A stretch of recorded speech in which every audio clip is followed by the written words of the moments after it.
യാ റസൂലല്ലാഹ്, റമളാനിലെ പരാജിതരുണ്ടല്ലോ, ആരാണ് നബിയേ?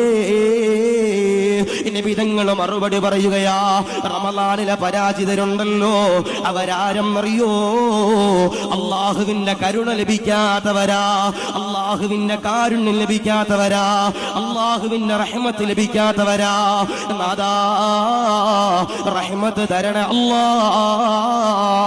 നബി തങ്ങൾ പറയുമ്പോ നബി തങ്ങൾ സഹാബത്തിനോട് പറയുകയാ, അമലുകൾ കൊണ്ട് രക്ഷപ്പെടാൻ കഴിയൂല.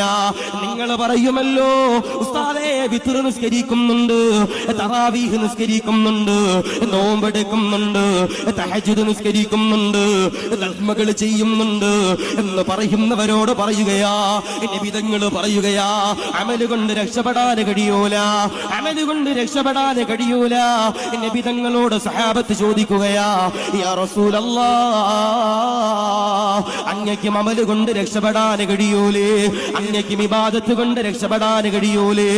നബി തങ്ങൾ പറയുകയാ, അള്ളാഹുവിന്റെ കാരുണ്യമുണ്ടല്ലോ, പൊതിഞ്ഞിട്ടല്ലാതെ രക്ഷപ്പെടാൻ കഴിയൂല.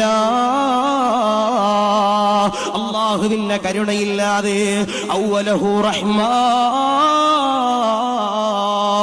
ആദ്യത്തെ 10 പറയുന്നത് കരുണയുടെ 10, ആദ്യത്തെ 10 പറയുന്നത് റഹ്മത്തിന്റെ 10.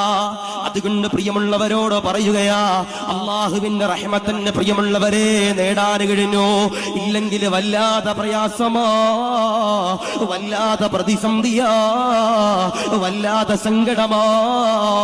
അതുകൊണ്ട് റമളാനിലെ പരാജിതാരെന്നറിയോ?